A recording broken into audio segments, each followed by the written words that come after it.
Good evening प्यारे बच्चों, math under 16 पे आप सभी बच्चों का स्वागत है। बच्चों, आज हम कक्षा 10 की प्रश्नावली 12.2 के बारे में पढ़ेंगे। तो प्रश्नावली को स्टार्ट करने से पहले सभी बच्चों से ये निवेदन है कि मैथ अंडर 16 के चैनल को सभी को सब्सक्राइब कर लेना है, लाइक करना, कमेंट करना है। और जो बेल आइकन वाला घंटा आपको दिखाई दे रहा बच्चों, उसको प्रेस कर लेना है ताकि आने वाला नोटिफिकेशन सबसे पहले आपको प्राप्त हो सके और आप क्लास का आनंद उठा सके। तो बच्चों, क्लास को स्टार्ट करने से पहले थोड़ा इसका बेसिक वो पढ़ेंगे, उसके बाद हम क्लास को आगे जो प्रश्न है उदाहरण करेंगे। तो चलिए बच्चों, अब बेसिक पढ़ते हैं। तो हमने अब तक सभी आकृतियां पढ़ी हैं, केवल एक आकृति को छोड़ के, कौन सी, जिसे बोलते हैं ये घनाभ। क्या है ये? घनाभ।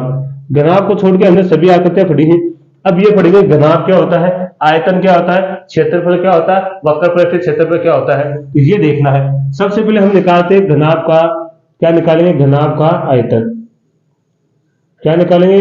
घनाभ का आयतन। ठीक है बच्चों, अब किसी भी आकृति का आपको जब भी आयतन निकालना है, किसी भी आकृति का क्या निकालना आयतन, तो आपको क्या करना है? आधार का क्षेत्रफल। क्या लेना है? आधार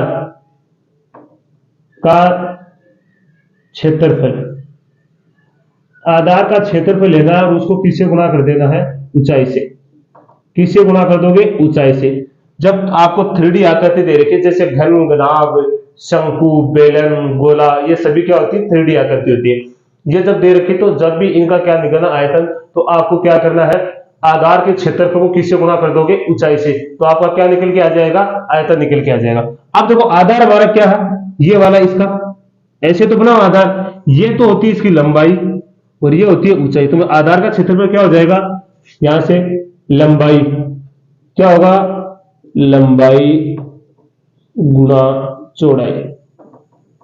ठीक है, लंबाई गुणा चौड़ाई, और साथ में हमें ऊंचाई से गुणा करना है, तो यहां होगी ऊंचाई।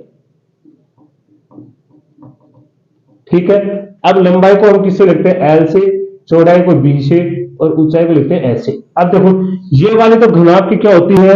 लंबाई होती है। ये वाले बच्चों इसकी क्या होती है? चौड़ाई। क्या होती है? चौड़ाई। और ये वाली जो खड़ी दिखाई दे रही है आपको, ये होती है ऊंचाई। क्या होती है? ऊंचाई। और ये क्या होती है? लंबाई। अब बात हमें किसकी की है? हमने आयतन की। उसके बाद में निकाला वक्र परिस्थिति क्षेत्रफल। अब वक्र परिस्थिति क्षेत्रफल निकालने के लिए पहले आपको समझना पड़ेगा, जैसे आपका रूम है, वक्र परिस्थिति क्षेत्रफल जब भी आपको निकालना, तो आपने रूम पे जाइए, जैसे आपको कह दिया जाए कि रूम की छत और फर्श को हटा दिया जाए, बाकी बचे किसी भी भाग का आपको क्षेत्रफल निकालना है, उसे बोलते हैं वक्र परिस्थिति क्षेत्रफल। मतलब खोखला बना देना। क्या बना देना? घनाभ को खोखला। छत भी हटा दो उसकी और फर्श को भी हटा दो, तो क्या घनाभ एकदम खोखला बन गया है? खोखला ही, जो खोखली आकृति होती है उसी का क्या निकलता है? वक्र परिस्थिति क्षेत्रफल निकलता है बच्चों। क्या निकलता है? वक्र परिस्थिति क्षेत्रफल। यहां से क्या निकालेंगे हम? घनाभ का वक्र परिस्थितीय क्षेत्रफल। ठीक है, तो घनाभ को वक्र परिस्थिति क्षेत्रफल निकालने के लिए क्या करना पड़ता है? ये तो इसकी क्या है? छत है, और ये नीचे वाला देखो, आपको ये दिखाई दे रहा है, ये फर्श है। फर्श को हमने उठा दिया, अब क्या दीवार इधर वाली है, तो इधर वाली दीवार, जैसे जस्ट इसके जस्ट यहां देखो, ये दीवार है, इसकी क्या होती है? ऐसी दीवार बनी हुई इस तरह। इसकी ये वाली तो बच्चों होती है लंबाई, और ये होती है इसकी क्या? ऊंचाई। तो इस दीवार की ये लंबाई, जैसे आपके रूम की देखी तो उसकी लंबाई ऊंचाई होती है, और जो आपका फर्श होता है उसकी लंबाई और क्या होती है? चौड़ाई होती है। तो यहां से जो दीवार खड़ी है उसकी क्या होती है? ये वाली दीवार है, इसकी क्या होगी? ये तो लंबाई, और ये होगी क्या? ऊंचाई। तो यहां से क्या लेंगे? L H plus. अब आपको, आप जानते हो कि घनाभ में कितनी दीवारें होती है? आपके रूम में दो होती है आमने सामने, तो इसका मतलब ऐसी एक दीवार और है, उसकी भी क्या करेंगे? L H plus. अब जस्ट ये सामने वाली देखो, ये वाली, ये दोनों, ये इसकी देखो क्या होगी? ये तो होगी इसकी क्या? चौड़ाई, और ये क्या होगी? ऊंचाई। तो क्या होगी? चौड़ाई गुणा ऊंचाई प्लस, जस्ट सामने वाली भुजा है तो ये भी सेम ही रहेगी, ये भी क्या होगी? चौड़ाई गुणा ऊंचाई। ठीक है, तो यहां से देखो, ये वाले दो है सेम, तो यहां देखो 2 LH, ये वाली 2 है तो इसको भी 2BH। अब यहां से आप निकालोगे, देखो 2 बाहर आ रहा है और H कॉमन आ रहा है, 2H कॉमन आ रहा है, तो यहां तो बचेगा L और यहां बचेगा B। या फिर आप इसको ले सकते हो 2 गुणा L प्लस B गुणा में H। ये क्या होता है, घनाभ का वक्र पृष्ठीय क्षेत्रफल। अब इसके बाद में होता है घनाभ का संपूर्ण पृष्ठीय क्षेत्रफल। क्या होता है संपूर्ण पृष्ठीय क्षेत्रफल, तो वो भी देखिए। तो क्या होता है, घनाभ का संपूर्ण पृष्ठीय क्षेत्रफल। तो ये क्या होता है बच्चों, आपकी बात संपूर्ण पृष्ठीय क्षेत्रफल के लिए कह रहा है, तो आपको मतलब पूरा बंद है। घनाभ क्या है, उनकी सभी की सभी छह की छह फलकों का क्या निकालना है, क्षेत्रफल निकालना है। तो अब की बार फर्श और किसको शामिल कर लेंगे, छत को। तो फर्श क्या होता है, लंबाई गुणा चौड़ाई होता है। और ये भी सेम क्या होता है, जैसे जैसे आमने सामने भुजा होती है, उनका क्षेत्रफल क्या होता है, समान होता है। तो यहां से क्या जाएगी, लंबाई गुणा चौड़ाई प्लस, अब ये तो फर्श का हो गया, अब छत का भी सेम होता है, लंबाई गुणा चौड़ाई। क्या होता है, सॉरी, लंबाई गुणा चौड़ाई प्लस, अब की बार क्या हो गया, ये तो आप फर्श और छत हो गया। उसके बाद में जैसे जेट्स वाली सामने ये वाली भुजा, ये दोनों आमने सामने की भुजा, उनकी क्या होती है आप जानते हो। तो क्या होती है उसकी, लंबाई गुणा ऊंचाई। सेम ऐसी होती है, लंबाई गुणा ऊंचाई। उसके सामने वाली ये इसकी इनकी क्या होती है, चौड़ाई गुणा, क्या होती है, चौड़ाई गुणा ऊंचाई प्लस चौड़ाई गुणा ऊंचाई। मतलब डबल डबल आएंगे कि दो दो दीवारें हैं, सेम सेम है, तो यहां से क्या आएगा आपका, 2 LB plus 2 LH plus 2BH। ठीक है, अब देख लो यहां से क्या कॉमन आ रहा है, हमारा 2 बाहर आ रहा है, तो LB का क्या, LH, फिर क्या आएगा BH। ठीक है, ये क्या होता है, घनाभ का संपूर्ण पृष्ठीय क्षेत्रफल होता है। तो आपको देखो घनाभ का वक्र पृष्ठीय क्षेत्रफल कब निकालना है, मैंने आपको बता दिया है। जब भी घनाभ का वक्र पृष्ठीय क्षेत्रफल आपसे पूछा जाता है, तो घनाभ की क्या करनी है, ऊपर छत और फर्श को क्या देना, हटा देना, बाकी बचे भाग का क्या निकालना, वक्र पृष्ठीय क्षेत्रफल। आयतन निकालना, तो घनाभ के आयतन को निकालकर आधार का क्षेत्रफल को किससे गुणा कर दोगे, ऊंचाई से, तो क्या निकलेगा, आयतन। अब आपको संपूर्ण पृष्ठीय क्षेत्रफल निकालना, तो घनाभ की सभी भुजाओं को शामिल कर दो, तो क्या आ जाएगा, संपूर्ण पृष्ठीय क्षेत्रफल। तो ये आपको अच्छे समझ में आया होगा। तो इसका स्क्रीनशॉट लीजिए, फिर आगे हम क्वेश्चन स्टार्ट करते हैं। चलो बच्चों, अब देखिए उदाहरण से शुरू करते हैं हम इस क्वेश्चन को।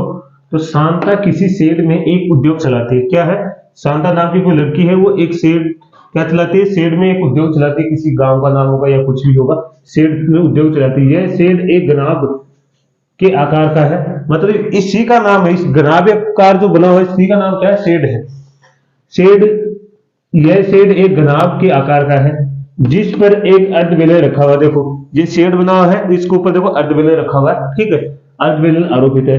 यदि इस शेड के आधार की विमाई 7 मीटर और 15 मीटर है, मतलब इस शेड के आधार की विमाई क्या दे रखी है हमें, देखिए आधार की विमाई, मतलब यहां से यहां तक इसकी चौड़ाई कितनी दे रखी है, ये वाली कितनी दे रखी है, 7 मीटर। और इसकी लंबाई देखो, लंबाई यहां से यहां तक कितनी है, इसकी लंबाई ये दे रखी है हमें 15 मीटर। ठीक है, आपको सही से देखो, ये थोड़ा सा इस तरह घूमेगा ना, ये बोर्ड पे डायग्राम सही बना, ऐसे घूमेगा, इसका मतलब ये चौड़ाई हो जाएगी। आपको ये लग रही है इसी में लंबाई, फिर इसमें चौड़ाई, नहीं, देखो यहां तक मैंने लगा रखा है, यहां से यहां तक की इसकी चौड़ाई है। ठीक है, आगे देखो, तथा घनाभाकार भाग की ऊंचाई कितनी है, 8 मीटर है, मतलब यहां से लेके यहां तक की कितनी है, इसकी 8 मीटर है। ठीक है, हो गया। अब आगे देखो, तो शेड में समावेशित हो सकने वाली हवा का आयतन ज्ञात करना है। क्या ज्ञात करना है, इस शेड के अंदर, मतलब जितना ये शेड बना हुआ है, इसके अंदर देखो ये घनाभाकार है, इसके अंदर भी हवा होगी, और जो अर्धबेलन है इसके अंदर भी हवा होगी। इन दोनों के अर्धबेलन इसके अंदर आधा है, इसके अंदर भी तो हवा होगी, और ये जो घनाभाकार शेड बना हुआ है इसके अंदर भी हवा होगी। तो इस टोटल जो हवा है, इसका हमें क्या निकालना है, आयतन निकालना है। तो सबसे पहले ये देखो, ये चौड़ाई, इसका मतलब यहां तक इसकी भी ये भी चौड़ाई होगी क्या, 8 मीटर। तो ये तो हमारे क्या आ जाएगी, इस घनाभ की, इस घन की, ये सॉरी, इस बेलन, अर्धबेलन का क्या हो जाएगा, व्यास हो जाएगा। तो यहां से देखो हम क्या करेंगे, अर्धबेलन, बेलन का व्यास क्या होगा, व्यास कितना हो जाएगा, यहां से व्यास 8, 7 मीटर नहीं, 7 कितना है, 7 मीटर। अब व्यास 7 मीटर है, तो त्रिज्या कितनी होती है, व्यास की आधी, इसका हम त्रिज्या कितने मान लेंगे, 7 मीटर होगी, 7 बटे 2 मीटर कितनी होगी। अब देखो इस घनाभाकार की लंबाई चौड़ाई ऊंचाई से में, इसकी लंबाई कितनी है, घनाभाकार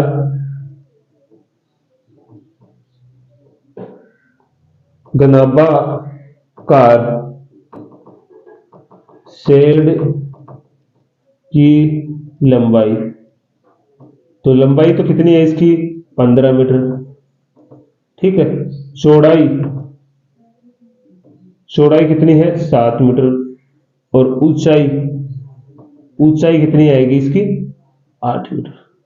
अब हमें सबसे पहले देखो यहां तक क्वेश्चन को हल करेंगे तो कहां लिखा है आयतन, आयतन ज्ञात कीजिए, यहां तक एक बार हमें यहां तक हल करेंगे, उसके आगे का फिर हल आगे करेंगे। पहले आयतन निकाल लेते हैं इन दोनों का। तो सबसे पहले क्या निकालेंगे, हवा का तो निकालना आयतन, तो क्या लिखेंगे हवा का आयतन। हवा का आयतन, अब इस आयतन में कौन कौन शामिल होगा, एक तो क्या शामिल होगा घनाभाकार शेड का आयतन, ठीक है, प्लस में क्या है अर्ध बेलन, अर्ध बेलन का आयतन, क्या आएगा अर्ध बेलन का आयतन। अब देखो यहां से शेड का आयतन क्या होता है, घनाभ का आयतन मैंने आपको पीछे बताया था। तो घनाभ का आयतन क्या होता है L गुणा बी गुणा एच, लंबाई गुणा चौड़ाई गुणा ऊंचाई। अब ये बेलन का आयतन क्या होता है पाई आर इसका एच होता है, लेकिन ये तो अर्ध बेलन है, इसका क्या करेंगे आधा, तो कितना होगा 1/2 पाई आर स्क्वायर एच, ये हो जाएगा। अब देखो यहां से हमें क्या निकालना है इस बेलन की, इस बेलन की क्या चाहिए एच लंबाई चाहिए, तो यहां से लेके यहां तक की क्या आ जाएगी इस बेलन की लंबाई, मतलब कितनी हो जाएगी 15 मीटर। तो यहां से बेलन की आप लंबाई लिखोगे तो यहां इसकी लंबाई कितनी आ जाएगी, लंबाई मतलब एच का मान कितना हो जाएगा 15 मीटर। तो यहां रखो एल का मान हमारे पास कितना, लंबाई 15, चौड़ाई देखो ये वाली कितनी है 7, ऊंचाई कितनी हमारे पास 8, प्लस 1/2, पाई का मान आपको लेना है 22/7, आर का मान कितना है 7/2 इंटू 7/2 गुणा में कितना आएगा 15, ठीक है। तो यहां से देखिए कोई कट रहा है तो देखो 7 से तो 7 कैंसिल हो गया क्या, ठीक है 7 से तो 7 कैंसिल हो गया। अब आगे क्या करोगे आप, 7 से 7 कैंसिल हो गया तो फिर यहां से देखो ये 2 से कट रहा है कितने बार 11 बार, ठीक है। तो यहां से गुणा कर लो इसे, तो गुणा करोगे तो कितना आएगा 7 8 56, तो 15 को 56 से गुणा कर लो, 7 8 56 हो गया ना इन दोनों को। अब कर लो 6 5 30 असल के 3, 6 3 कितना हो गया 9, 50 25 असल के 2, 5 2 कितना हो गया 7, 5 14 चौका असल के 1 कितना हो गया 8, ये तो हो गया 845 प्लस में। अब ये वाला कितना हो जाएगा, इसके ऊपर क्या बचा है देखो, ऊपर कितना बचा है 11 गुणा 7 गुणा 15, नीचे कितना बचा 2 और ये 2 कितना बच गया 4। अब पहले 77 को कितने से गुणा करोगे आप 15 से, तो पहले 77 को 15 से गुणा कर लेते हैं, फिर उसको कितने से गुणा कर देंगे 77 हो गया ना, 77 को 15 से गुणा कर लेते हैं, उसके बाद में 4 का भाग लगा दें, 7 में 35 7 और 35 3 38 7 7 5 7 दूनी 7 15 5 हो गया क्या कितना, और ये कितना हो गया 10 से कितना हो गया 11, इसमें 4 का भाग लगा लो, तो 4 का भाग लगाओ तो 4 दूनी 8 कितना बच गया 3, अब कितना हो जाएगा 832, फिर कितना बच गया 3 832, ठीक है। अब 832 फिर कितना बच गया 3 बच गया क्या 832, तो अब जाएगा ना 3 में हमने क्या लगा ली पॉइंट, कितना हो गया 7 28, फिर बच गया 2 और 7 पंजो 4 पंजो 20, तो कितना आएगा यहां से इसका 845 प्लस कितना आएगा 288.75। अब इसको जोड़ लो कितना आएगा टोटल, टोटल कितना आ जाएगा हमारे पास, ये आएगा 1128.75 मीटर क्यूब। तो आयतन किसमें आता है क्यूब में। सबसे पहले हमने इसका क्या निकाला आयतन निकाला। अब आप बताओ इसके अंदर आगे बढ़ो फिर क्वेश्चन को, आयतन निकाले हमने। पुनः यदि यह मान ले, हमें यह मान ले कि शेड में रखी मशीनरी 300 मीटर क्यूब स्थान घेरती है। क्यूब का मतलब 300 मीटर आयतन घेरती है, जितनी जगह है शेड की उसमें 300 मीटर तो कौन अपना स्थान घेर लेती है मशीन। और आगे देखो तथा शेड के अंदर 20 श्रमिक है, अब 20 आदमी भी है काम करने वाले, वो कितना स्थान घेरता है प्रत्येक, जिनमें से प्रत्येक कितना स्थान घेरता है 0.08 मीटर क्यूब स्थान घेरता है। तो इस शेड के अंदर कितनी हवा आ सकती है ये बताना हमें। अब मशीन होगी तो वो हवा, मशीन रहेगी उतनी जगह में तो हवा आएगी नहीं, जितने में श्रमिक रहेंगे वहां भी हवा नहीं आएगी। इस टोटल आयतन में से अगर इस श्रमिक का इस मशीन का आयतन घटा देंगे तो हमारे पास जो इस शेड के अंदर हवा रहेगी वो टोटल आ जाएगी। तो देखो यहां तक आप स्क्रीनशॉट लीजिए, फिर आगे करते हैं, इस पर जगह नहीं है। तो अब देखिए आप क्या करना है हमें, अब आप क्या यहां से क्या निकालोगे, देखो सबसे पहले इसको मैं मिटा देता हूं।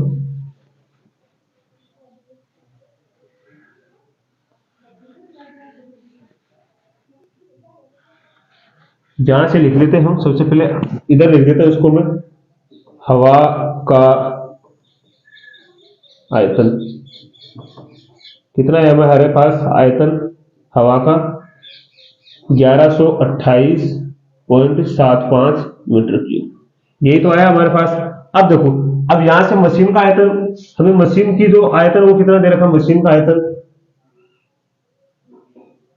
मशीन का आयतन देख लेते हैं कितना है, 300 मीटर क्यूब है। ठीक है, अब यहां से देखो एक श्रमिक द्वारा कितना स्थान घेरा जाता है, एक श्रमिक क्या है, एक श्रमिक कितना स्थान घेरता है, श्रमिक द्वारा घेरा गया स्थान कितना है, 0.08 मीटर क्यूब। हमारे पास तो कितने श्रमिक का टोटल 20 है, तो क्या लिखेंगे, 20 श्रमिकों द्वारा घेरा गया स्थान। तो क्या आएगा यहां से, तो एक का दे रखा 20 का, तो हम 20 का निकाल लेंगे, 0.08 को गुणा करेंगे 20 से, तो कितना आ जाएगा हमारे पास, कितना आएगा 1.08 मीटर क्यूब, कितना आएगा 1.08 मीटर क्यूब। अब इस टोटल को, इस मशीन के आयतन को और ये जो श्रमिकों द्वारा स्थान घेरा गया इस टोटल को हम क्या करेंगे, इस टोटल में से क्या करेंगे, शेड की जो हवा आयतन निकाला उसमें से घटा देंगे। तो क्या लिखाएंगे, शेड, क्या लिखेंगे, शेड में आई टोटल हवा, शेड में उस समय हवा का आयतन, शेड में क्या करेंगे, उस समय हवा का आयतन निकालते जब क्या है, श्रमिक और मशीन है, तो क्या है, शेड में उस समय का आयतन, या ऐसे लिख देंगे शेड का शेष आयतन, शेड के अंदर आई शेष हवा, क्योंकि जब हम क्या करेंगे इनको घटा देंगे तो ऐसे लिख दो ना, ठीक रहेगा।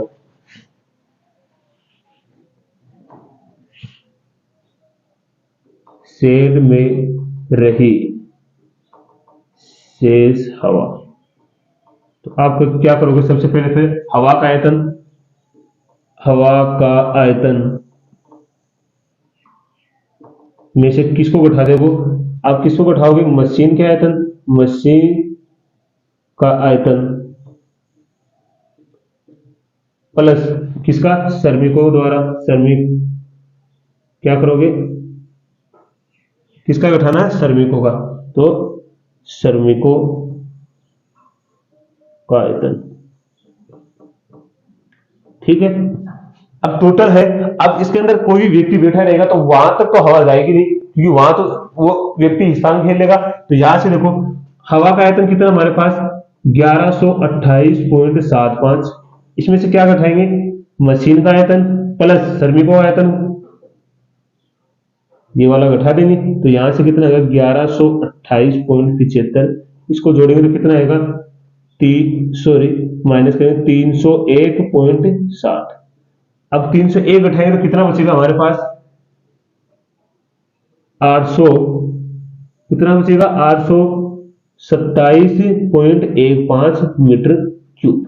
तो ये बचेगा हवा का, क्या बचेगा, इसमें से हम घटा देंगे इस वाली की, तो ये पूरी टोटल 301.7 हो गया ना, तो ये घटाएंगे तो कितना बचेगा 827.15। तो ऐसे करना था इसको। देखो सबसे पहले क्या करना है, इस पूरे का हमें क्या निकाल लेना है, आयतन निकाल लेना। उसके बाद में जो मशीन रखी है और जो श्रमिक है उन सभी का आयतन क्या करेंगे, टोटल में से घटा देंगे, तो शेष बची हवा का आयतन आ जाएगा। बस यही तो हमें निकालना था। तो आप इसका स्क्रीनशॉट लीजिए। तो अगला उदाहरण देखिए बच्चों, उदाहरण नंबर 2। एक जूस बेचने वाला अपने ग्राहकों को गिलासों में जूस देता है।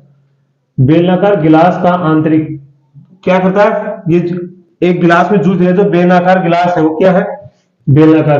तो क्या है, बेलनाकार गिलास का आंतरिक व्यास कितना दे रखा है हमें, 5 सेंटीमीटर है। कितना दे रखा है, बेलनाकार गिलास का व्यास कितना है, 5 सेंटीमीटर है। जो यहां से देखो, ये बेलनाकार जो गिलास है ये रहा, इसका जो यहां तक क्या है एक व्यास कितना दे रखा है हमें, 5 सेंटीमीटर दे रखा है। कितना, 5 सेंटीमीटर। ठीक है, आगे फटोक से। परंतु गिलास के निचले परंतु गिलास के निचले आधार में एक उभरा हुआ अर्धगोला था। ये देखो, मैंने एक अर्धगोला बना के दिखा रखा आपको। देखो ये अर्ध गिलास होता है, उसके अंदर उभरा हुआ क्या है, एक ये वाला दिखाई दे रहा है आपको, एक अर्धगोला लगा हुआ है। ठीक है, जिससे गिलास की धारिता कम हो जाती है। क्या हो जाती है, जिससे गिलास में क्या आता है, जूस कम आता है। जितना क्या हो जाता है, जूस कम आता है गिलास में, उसकी धारिता कम हो जाती है। ठीक है, यदि गिलास की ऊंचाई 10 सेंटीमीटर है, यहां से लेके यहां तक की जो गिलास की ऊंचाई है वो कितनी है, 10 सेंटीमीटर। तो गिलास की आभासी धारिता तथा उसकी वास्तविक धारिता ज्ञात कीजिए। देखो सबसे पहले क्या है, गिलास की आभासी मतलब आप समझिए, आप जूस पीते हैं जैसे जूस वाले के पास, तो वो गिलास का जो निचला हिस्सा होता है वो थोड़ा शीशे से इतना मोटा सा होता है, जिससे क्या होता है गिलास में जूस कम आता है। तो वो तो होती है उसकी आभासी। आप आभास लगा सकते हो कि गिलास में टोटल भरा हुआ है, लेकिन टोटल भरा हुआ थोड़ी है, कि नीचे क्या लगा, जैसे अर्धगोला सा लगा हुआ, तो वो अर्धगोला क्या करता है, जूस को कम कर देता है, मतलब उसकी धारिता को कम कर देता है। हमें एक तो आभासी निकालनी है, दूसरी इसकी वास्तविक, कि वास्तव में इसमें आता कितना जूस है वो बताना है। तो सबसे पहले हम क्या करेंगे, यहां से ये बेलनाकार है ना, तो यहां निकालेंगे बेलनाकार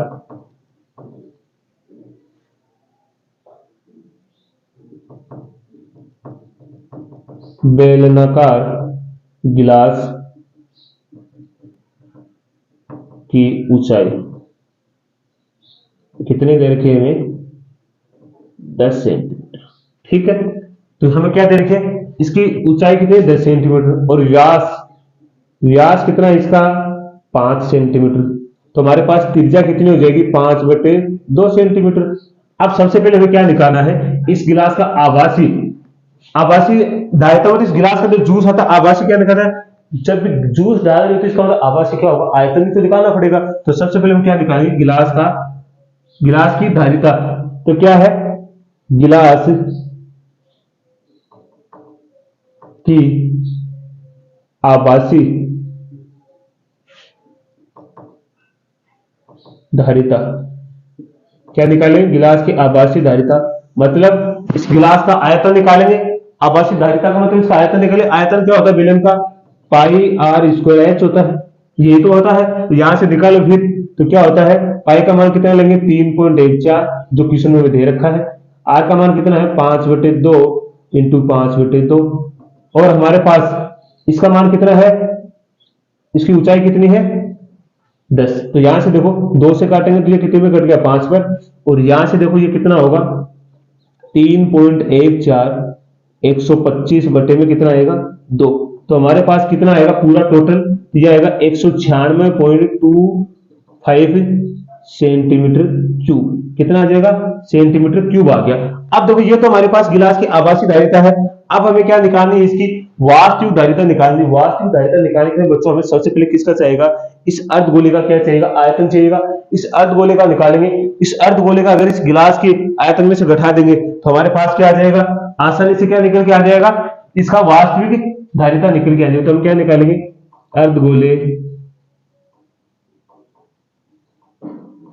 का आयतन, क्या निकालेंगे, अर्धगोले का आयतन क्या होता है, 2/3 पाई आर क्यूब, यही होता है अर्धगोले का आयतन। तो यहां से रख लो 2/3 गुणा 3.14 गुणा में त्रिज्या हमारे पास कितनी है, 5/2 गुणा 5/2 गुणा 5/2। इस टोटल को आप गुणा करोगे तो हमारे पास कितना आएगा, टोटल को गुणा करोगे तो आएगा 32.71 सेंटीमीटर क्यूब। कितना आएगा, सेंटीमीटर क्यूब आएगा। अब हमें ये क्या है निकालना है, ये तो इस बेलन किसका आ गया, अर्धगोले का क्या आ गया हमारे पास, आयतन आ गया।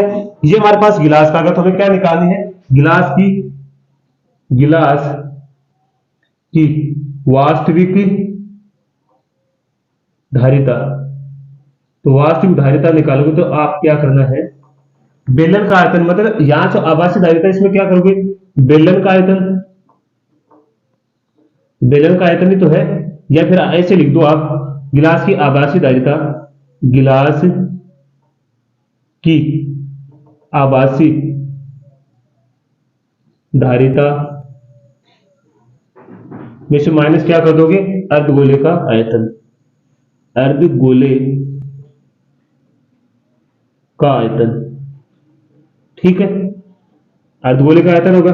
अब देखो हमारे पास कितनी है, गिलास की आभासी धारिता कितनी है, 196.25 में से कितना कर देंगे हम, 32.71 घटाएंगे तो हमारे पास कितना आ जाएगा टोटल, 163.54 सेंटीमीटर क्यूब। तो ये हमारे पास इसकी क्या आ जाएगी, वास्तविक धारिता कितनी आएगी, 163, कितनी आएगी, 163.54 सेंटीमीटर क्यूब। तो ये आएगा एकदम, देखो कितना आसान है। तो ये बिल्कुल बस आपको क्या करना है, सबसे पहले इस टोटल गिलास का क्या निकाल लेना है, आयतन निकाल लेना है, और फिर उसके बाद में इस अर्धगोले का क्या कर देंगे, आयतन घटा देंगे, तो बाकी हमारे पास जो वास्तविक जूस आएगा इसके अंदर उसका आयतन आ जाएगा। तो आपको ये भी अच्छे से समझ में आया होगा, इसका भी स्क्रीनशॉट लीजिए आप।